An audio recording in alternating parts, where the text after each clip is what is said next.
ideologically to fit the camp, which is fine. I mean, I went to a college. My undergrad college was evangelical. I mean, it was but a very kind of different normal evangelical college because it was very influenced by Mennonites and Brethren in Christ. There was a lot of pacifists, a lot of peace activists. The politics wouldn't have felt like a normal evangelical school, but there was a dry campus. There were no dances on campus. It was an evangelical kind of place. But I wasn't raised with that, so I wasn't. It wasn't my tribe, but I wanted to see what it was like. And it was cool. I mean, it was a good school. It was fun. What was the school? Messiah College, now Messiah University, which has been Division III national soccer champs. I mean, it's a very good school. Soccer champs. Oh, thanks for the English to Hebrew translation. Did you like that right on the fly? Yeah, that was confused what Messiah meant. Right on the fly. I wasn't sure. I was back and forth over the definition. The two-state solution Jews, it starts in Israel, Norm. You can't, it's not like it starts on the Upper West Side. It started in Israel. And so, you can't be holier than the Pope. My point is that they're taking a cues from Israelis. The two-state solution thing didn't start on the Upper West Side. It started with Israelis. Which I shared with you, which I've changed since October 7th, that how are we going to have dominion over a couple of million Palestinians? How are we going to do that? Right. There's no real answer for that. But there are multiple answers. Well, I mean, short of expulsion or something. No. One is very simple. What of expulsion? Expel the 300,000 jihadist radicals. And then you're left with 1.7 million people who are, who can be part of the society. That's one. Another is a confederation where they are citizens of Jordan, citizens of Egypt. I don't know. I mean, yes, Shuki would have the most extreme situation, But unfortunately, I don't see the mechanics of doing it, So those are some thoughts, but there are multiple ways. I just laid out 2 or 3, It is a challenge, but it beats the alternative. The alternative is to have a Palestinian homeland in Gaza and Judea Samaria that is constantly at war with Israel, that's being run by Iran, that has rockets all over, tunnels constantly being dug. I mean, that is the worst case. That's worse than any of the opponents. Because it's not going to be, they won't agree to the terms that Israel has put out there, which is a demilitarized state with monitoring systems they took from the Green. They want a state that they can wage war from. And that's where we're in this conundrum. Hey, come on in. I'll sit up behind you when you come in. Thanks. Have a seat. I'll talk to you in a few minutes. Well, I think it's very difficult when you have a liberal society with liberal neighbors, right? And a bunch of illiberal people that want to come into the state. I mean, you can't. A liberal society where you have gay rights and individual rights and religious freedom. Go ahead, Scott. I'm going to mute it. What you would think of as normal, right, in the West. I mean, not normal globally because most societies probably are not Western liberal by our standards. But when you've got a society, Hello? you can't bring in Hello? massive illiberal Hello? people, right, and still have a Hello? democracy. You just can't have that. Right? Hello? It's not gonna. Hello? Hello? I mean, one advantage America has with our border, and we can debate the southern border and how secure it should be, and how permeable it should be. But the people that come through the southern border love America. They want to be Americans. They want to wear hijabs. They're mostly wearing hijabs.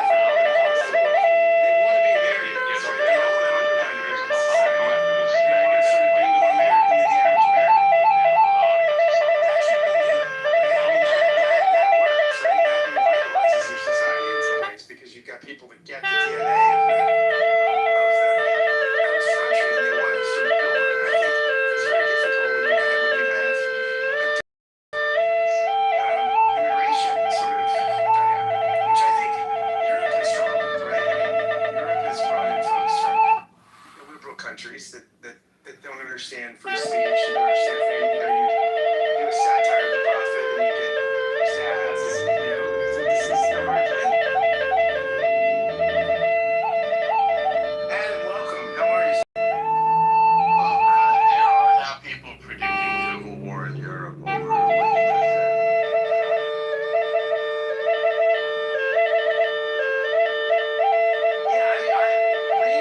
T.S. Eliot's No Sword Understanding of Culture. It's a great book.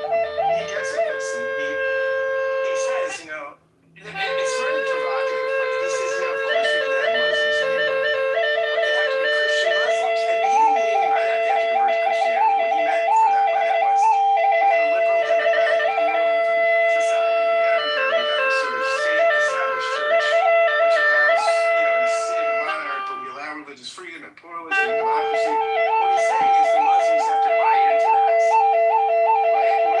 Or the atheist has to buy into that. Everyone has to buy into this sort of liberal, democratic, pluralistic norm, right? And that's, no pun intended. And that's what you need, right? I mean, if you want to have a liberal society, if you don't have a liberal society, you don't need it. This is a good book. Notes, what do you call it? Notes on a Liberal No Society. Swords and Understanding of Culture. And then he has another one on, sometimes in the same book is The Idea of a Christian Society. Sometimes you get them both in the same. There's Mr. Jeff. The great Mr. Jeff. I liked when he became Mr. Jeff, like Mr. T. Mr. Jeff is... Here comes Mr. Jeff. The great Mr. Jeff. Jeff, I'm trying to bring you up. Can anybody else bring Jeff up? I can't bring him up. I'm hitting it. Sure, let me try. There he goes. There he goes. Hey, Jeff. Mr. Jeff. What an introduction. Hello. One of the greats of Clubhouse. One of the all-time Clubhouse great personalities. How are you? And in fact, I earned my moniker Mr. Jeff legitimately. It wasn't self-imposed. The great scholar Cena imparted it on me.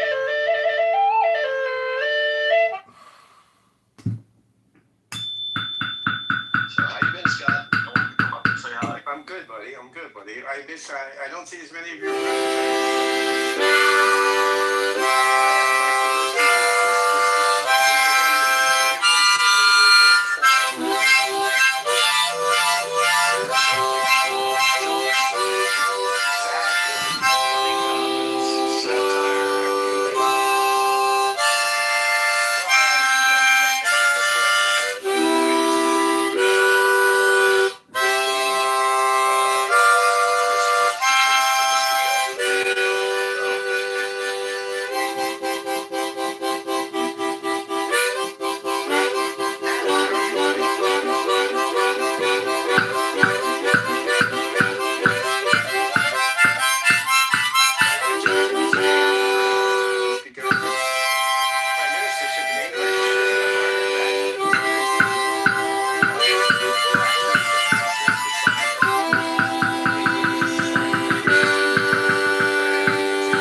Isn't this sort of where the DSA folks are here? Yeah, it is, and that's literally, decades of... yeah, like they didn't learn from 60 million dead between the Soviet Union and China. Like socialism just doesn't work. Well, I don't... Parts of it do, like the Nordic countries have got a pretty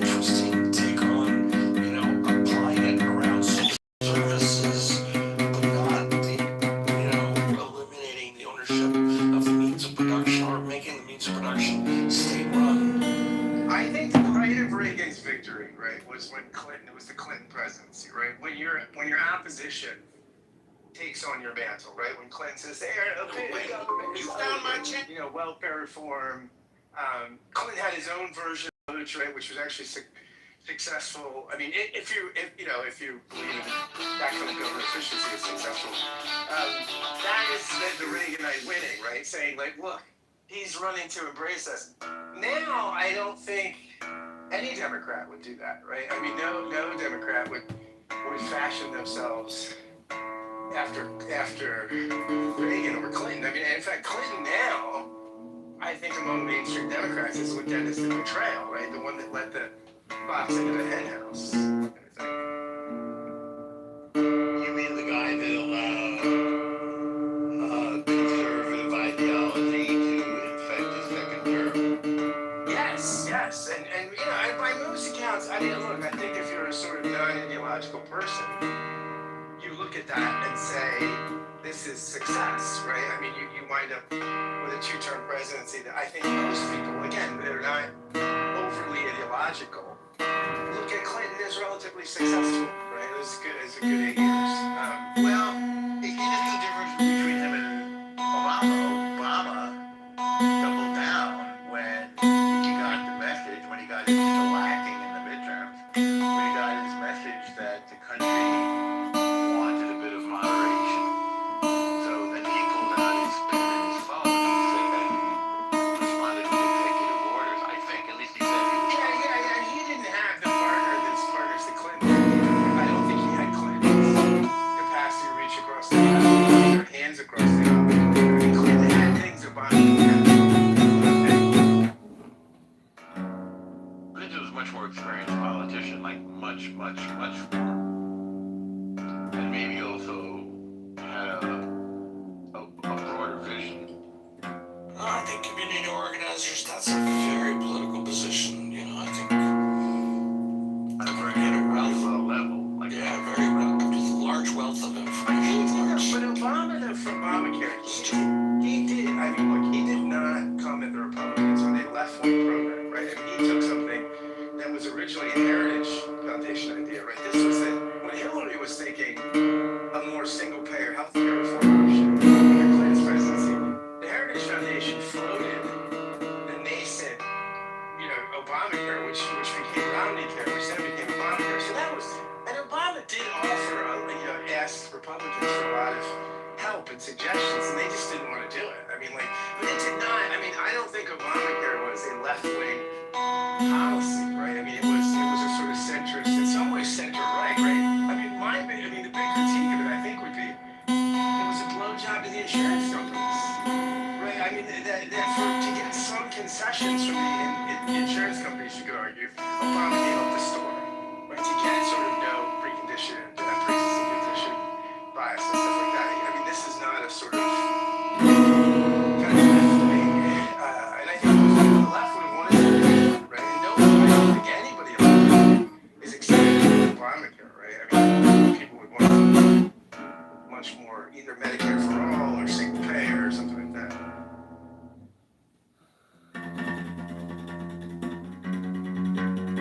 Well, this is the thing about the Federated Republic idea, that there's really broadly contrasting opinions from state to state. And so that's where you got things like what Hillary was saying, or by the way, what Obama said, that he's just essentially not interested in the people clutching their Bibles and guns. Or in the case of Hillary, the sexist, homophobic, Islamophobe, that sort of. What he said, though, was when people are anxious, some people tend to cling to their Bibles and their guns. And he's not wrong about that. But it's just, you can't say that shit. Gary, people feel condescended when you say that shit. Well, it is condescending. Yes, and the left, it does. I mean, look, this is the left. We are condescending. I think people. This is one of the reasons I think Trump, why so many on the right, so many evangelicals and folks in the middle of the country love Trump, because he punches back against condescending elitism. Right? He's a one-man wrecking ball to that stuff. I agree. I think the left has this notion of moral superiority in terms of their opinions are more refined and better and more enlightened than conservatives. And I think conservatives are condescending all the time, right? It's only the only condescension we're worried about now is condescension that right wingers dislike. So a prime example of this is moving from Swami over Thanksgiving, where he says white people spend too much time focused on sports and not enough time focused on school. They spend more time focusing on education. They would have no problems, which is just like patently what conservatives have been doing all the time. They think exactly the same.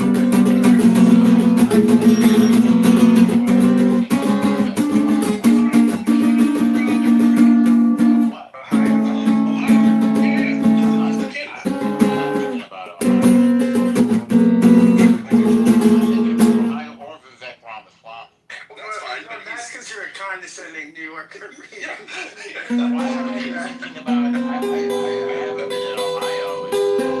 I've never been to Ohio. It's not great. I got you beat, but never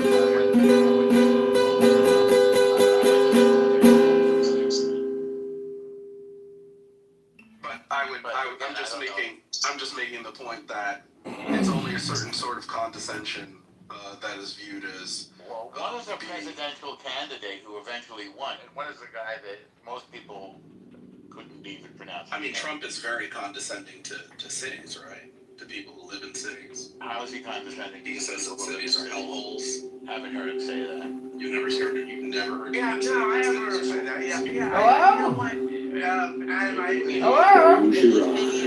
Cities are cities are It's time I to think I breathe what I want to do.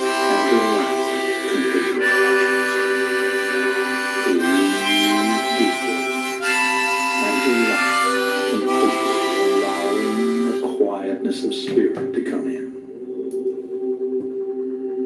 Feel the blood flowing through your arms and legs, through your body and mind, relaxing